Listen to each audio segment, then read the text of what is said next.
Hey guys, welcome back to Remove Before Race, and I'm really excited today. Look at this absolute gorgeous, gorgeous thing.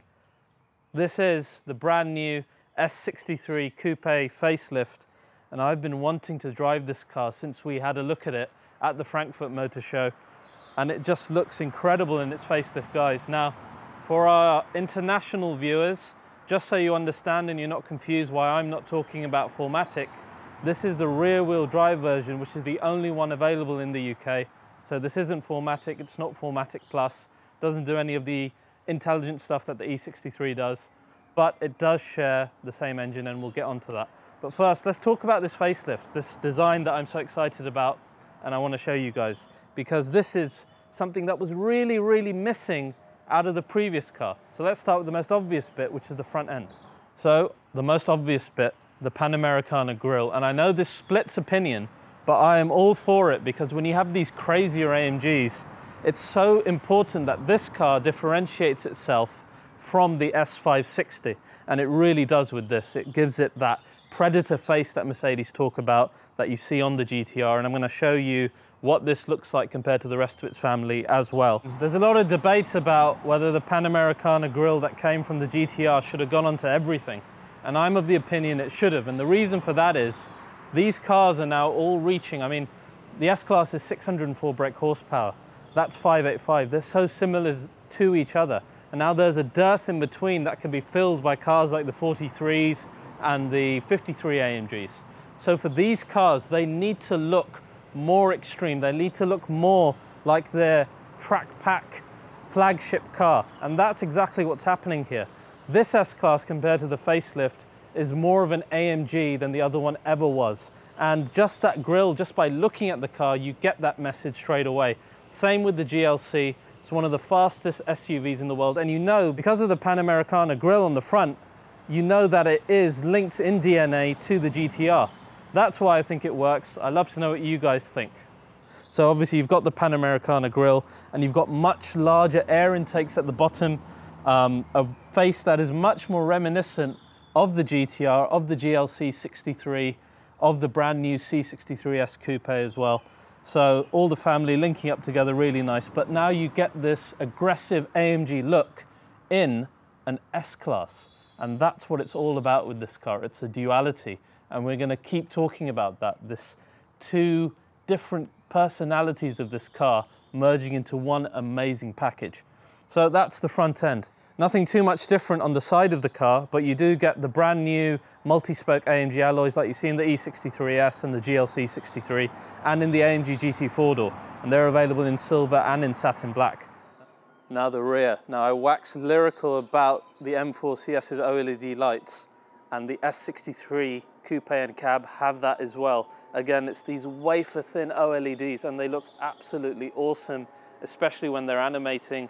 It's such a nice part of this car, and it's unique to the S-Class Coupé and the Cabriolet. You won't see this on any other AMG across the board or any other Mercedes, so that's a lovely part of the rear. Now you've also got a brand new diffuser, which is very reminiscent of what you'd see in more aggressive cars like the A45 or the new C63S. So again, that gives this S63, the facelift, a more aggressive look from the rear, which is brilliant. Now, a lot about this car is about that interior. It's such a lovely place to sit in. So let's go inside and have a look what's been changed on the facelift and what technology they've brought into the car. So the first thing that hits you when you get in this amazing interior is similar to like when you look at the car from the outside, the Panamericana grille hits you here. It's the AMG steering wheel, and it's a really, really awesome looking AMG variant of this new steering wheel that the S-Class introduced. It's so steampunk looking to me, and in fact it really reminds me of something that you might see in like a Pagani. So yeah, I'm in love with it. I think this is the full leather version. If it had Dynamica, it would be absolutely perfect. You guys know I absolutely love Dynamica and Alcantara. But we've got the new touch buttons that we've discussed like in the CLS review.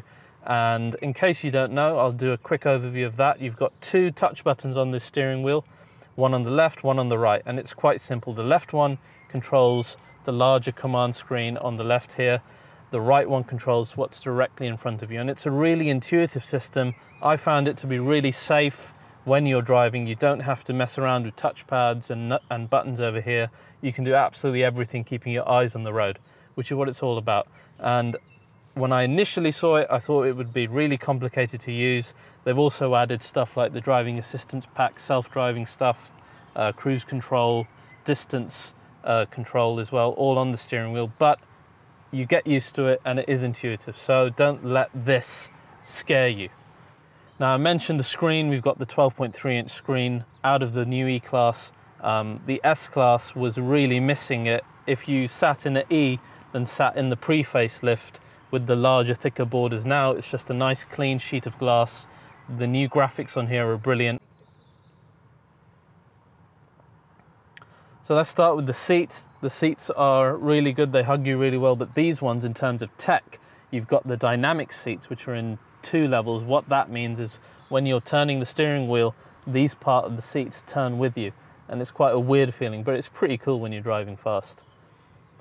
The seats have also got full heating, of course, ventilation. There's even air scarf in it, which is an interesting choice for a coupe.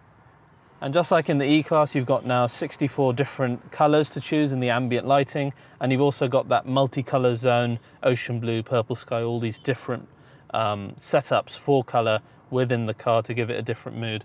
But one thing the S-Class has in terms of lighting and mood that the other cars don't is something that's called energizing comfort. Yes, I know that sounds weird. What it is, basically, you've got a bunch of different profiles here, which I'll show you now. So for example, we've got refresh.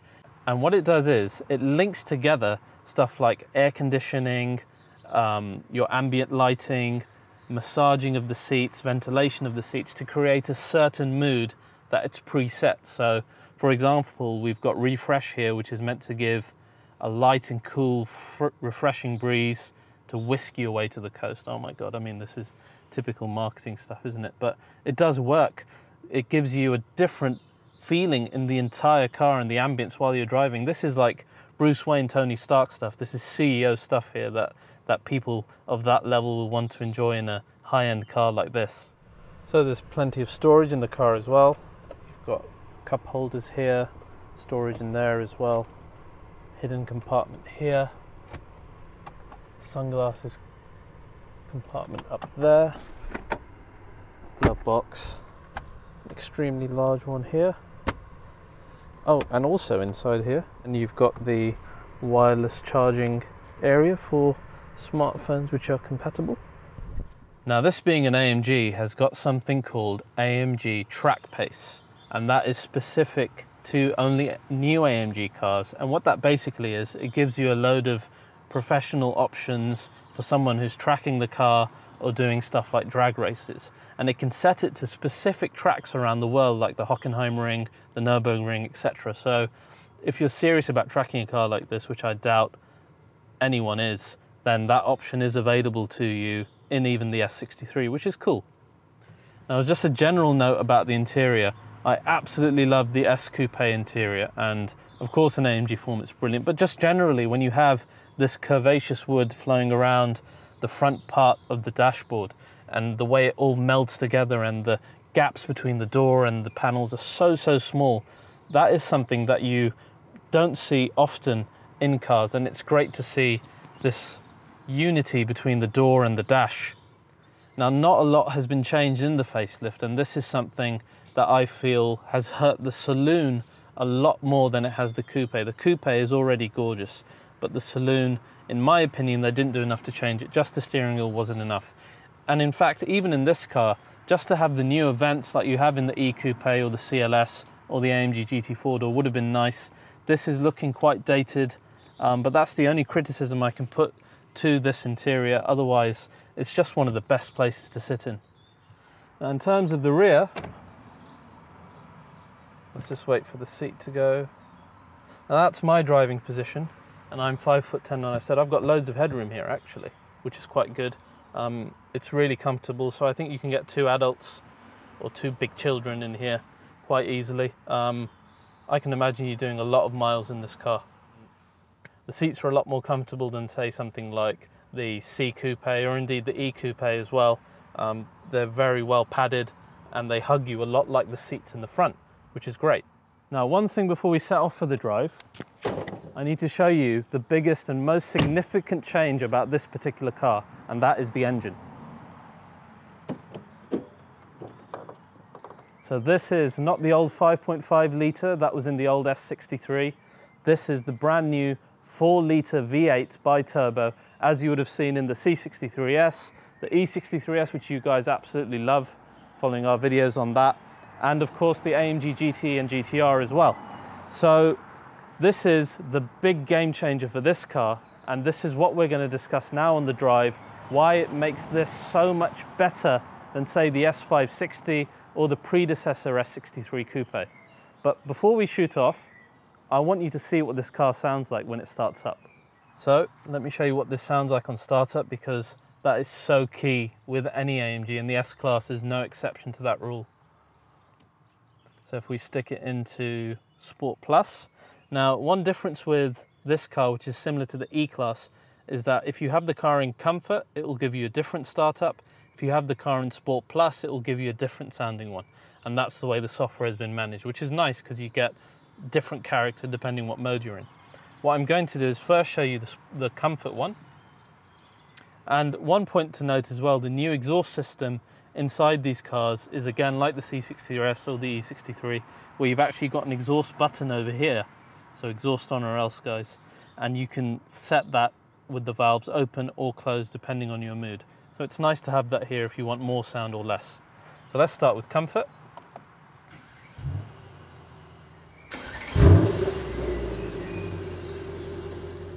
Now that is a very refined sound. It's not immediately AMG because we're in Comfort mode. Even the revs, it sounds more like an S500.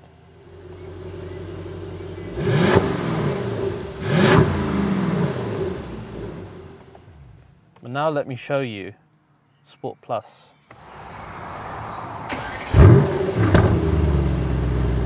Now listen to the revs.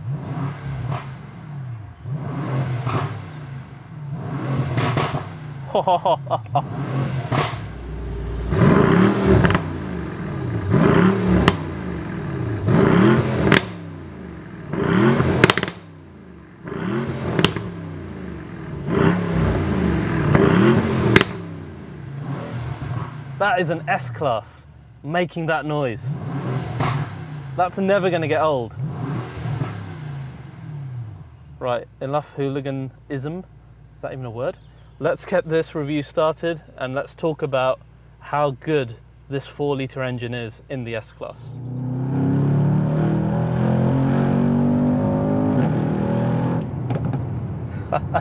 It's so good, this engine. It's hard not to be a child while driving this car. Right, if we start off first with Comfort, and I'm going to leave the exhaust off for a minute. I know that's blasphemous, right? Especially coming from me. But it's about this idea of duality with the S-Class especially, but it is behind all AMGs as well. Now, one thing that AMG are very aware of with their customer base, they like to have a car that is comfortable like a Mercedes Benz, but when you switch the dynamic select button and you hit Sport, Sport Plus, it needs to hit the right AMG notes. And AMG are very, very aware of that fact with their customers. And a big problem that I personally had with the previous S63, and I'm talking about the pre-facelift to this car, is the AMG version just was not AMG enough. People often ask me on Instagram why I don't post a lot about it or talk a lot about it, and that was the reason that I felt, having driven both that and the S500, that the 500 was just the car to have because it hit similar notes on the engine, the performance was somewhat similar on daily driving, and when it came to comfort, the 500 was better. And of course, the price tag is that much less, so for me it was a no-brainer. And I also have not been the biggest fan of the 5.5 litre bi-turbo. I found that particular engine laggy, but as you know, I love the 4 litre. So I was really excited to jump into this and see has this now crossed the barrier in that duality? Is it actually a Mercedes and an AMG? So if we get first comfort out of the way, as I said, I'm driving along now, we're doing, what, 40 miles per hour. You're hearing absolutely nothing from the exhaust. If we pick up the pace a little bit, it's still completely refined. You can't hear the V8 at all. It doesn't seem like you're driving an AMG. Now, in terms of the suspension, these are the same roads that we're always reviewing cars on, so when we have performance cars on these roads, you always see me bumping around. As you'd expect, with the airmatic suspension, the S63 is behaving just like an S350 at the moment. It's behaving like the saloon. And it always amazes me when you look at this car, you don't expect it, but it is truly part of the S-Class family when it comes to luxury. It does this, the luxury bit, the cruising bit, the chewing up miles and miles and miles in utter and complete comfort. It does it like absolutely nothing else can. Even the worst of holes and potholes and everything that these roads normally throw at us in our reviews, the car is just, it's like, bring it on. It's got absolutely no issues. Come at me, bro. But again, I'm expecting that out of an S-Class, and we hold the S-Class to such a high standard, being, you know, the best luxury car in the world, self-proclaimed. So it needs to do that, and it does do that. It hits the mark on luxury with the suspension, with the ride. Someone who is used to an S350 limo is going to be very, very at home driving this S63 Coupé.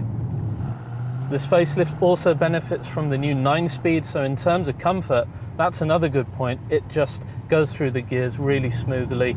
It's a really good gearbox for luxury driving as well as performance driving. Right, so enough of the boring comfort stuff. Let's at least put the exhaust button back on. And you can see suddenly when the flaps open, there's the AMG character. Now, if this sounds similar to what you might have heard in our E63 reviews, that's because this particular engine, or this musical instrument as I like to refer to them, is the same one as in the E63. It is the 4-litre bi-turbo, as I said, and to me it is the best engine all round that AMG have ever made. It's got that same linear power curve as the 6.2 naturally aspirated engine that we all love, that is inside my Black Series, for example. The power is available immediately, it builds properly. There's not a sudden boost of the turbos that you would find in other turbo engine cars. It is just beautiful when it comes to applying power. And then there's bounds and bounds of torque.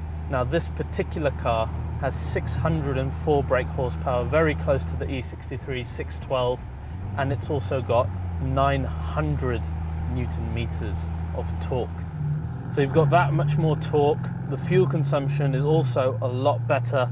I tend to get in the 4-litre engines across the board around about 25, 26, 27 with mixed driving, which is really good for cars that are pushing over 500-600 horsepower.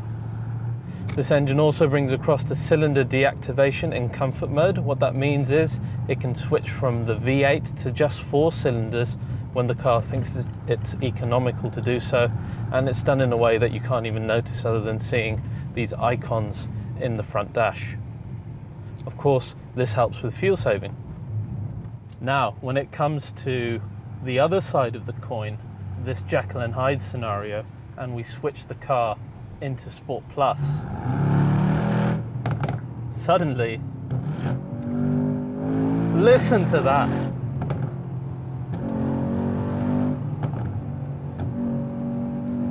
Oh my God.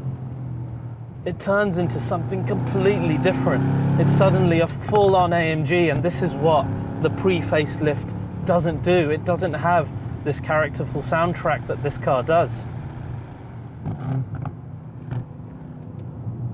And I call it a musical instrument because if you know how to play it, you're pulling the trigger of a machine gun at will.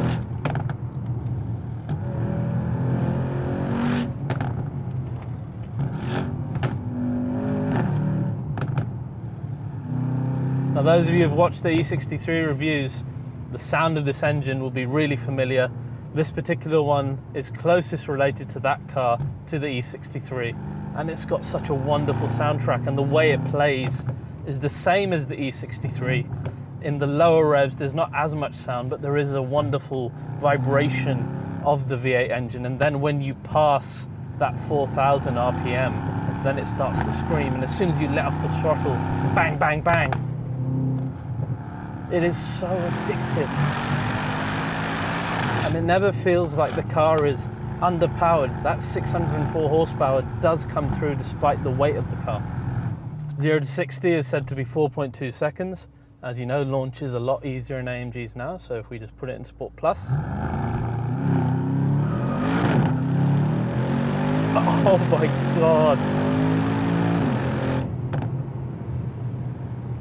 That is really quick for such a big coupe. Just like in my GLC 63, when you put the car into Sport Plus, thanks to the Airmatic, it lowers the car a level on the suspension, which is something you can see physically happening, and it no doubt helps with the handling of the car.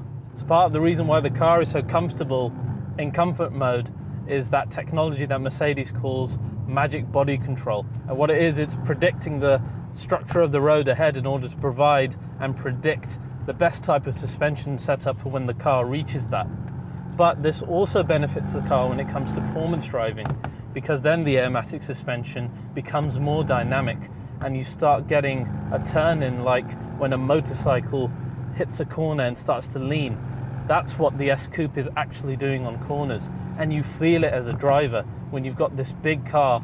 I mean, it's over 2 tons, but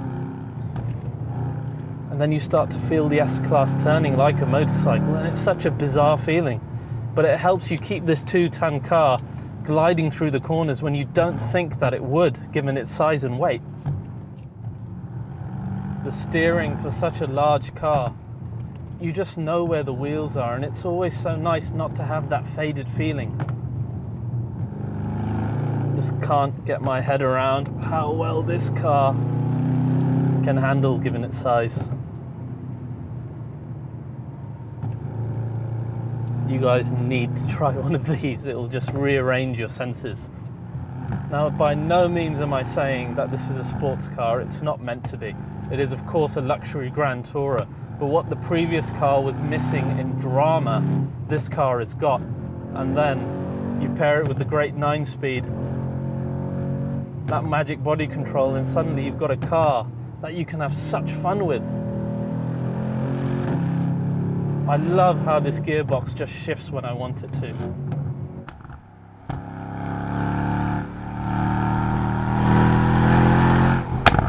So the new S560, which is a level below to this, like the old S500, it's got a new engine as well. It's got the 4-litre with 463 brake horsepower and 700 Newton meters. But now there is a big gap between that and this in terms of experience, and that's how it always should have been. It wasn't before, and it is now. And this is a car that is so well insulated, being an S-Class. There's no wind noise, hardly any tyre noise, hardly any noise coming into the cabin, but you do get fed the V8 noise because there's so much of it, and it's of such good quality. The upshifts, just everything. I mean, even coming to a standstill is so exciting in this car. Look at that. Being completely honest, even though the S65 still exists, this engine makes that car redundant.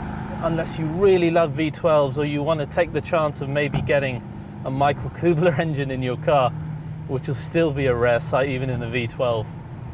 I can't see any reason why you would go for that instead of this. And plus, that will come with the older gearbox as well.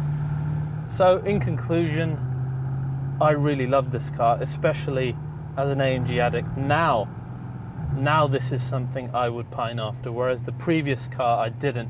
It wasn't AMG enough. It didn't have the brutal looks. It didn't have the soundtrack to match. This one, as soon as you see it, thanks to the Panamericana grille and the other changes, you know that it means business. You know that it is a full-blooded AMG. And it's just a matter of turning the car on in Sport Plus and your sensors will recognize that it truly is one as well. And then as soon as you start driving and you hear the soundtrack and you see the way that the car can handle, despite its size, it is really an addictive formula in this car. It's still practical enough to have 4 adults. It's got a boot capacity of 400, so you can get 2 golf bags in, which is apparently quite important for this sector of the market. When you have it in comfort, you can barely hear the exhaust note, and the car just wafts along just like you want an S-Class limousine to do. But when you need it to be more like the E63, it's just a matter of flicking the dynamic selector into Sport Plus, and the AMG side of the car comes alive, and that is the beauty of it. That is the duality that this car was trying to reach last time, and this time it's nailed it on the head. I guess the most succinct way to conclude it would be it's an S-Class on demand and it's an E63S on demand. There's no higher praise that I can give a car than that. One, the best super saloon in the world, and the other, arguably, the best luxury saloon in the world. This 2-door coupe can fulfill both functions to a very high level, and that is what I expect when I hear the words S63 Coupé. BMW now have a slightly more direct competitor coming in the new 8 Series, which seems to be slightly more upmarket than the 6 Series that it replaces. And there will of course also be a BMW M8 to rival this car. One really interesting comparison that I hope to make maybe this time next year is how will this compare to the AMG GT 4-door in its 63S, guys. That is going to be a really interesting head-to-head, I think. For the AMG addict, this is the ultimate luxury coupe. I really don't want to give this car back now, to be honest with you. I think I want one, basically. I can't give it better praise than that. So guys, thank you so much for watching this video. I hope it's shown you the differences that this phenomenal facelift has brought to the S63. So significant that I think it just dwarfs the old one in every single way. Please, as always, do like and subscribe and share this video. Check out my Instagram to stay up to date with the daily bits, and we'll see you again soon. I'm going to go and make some noise.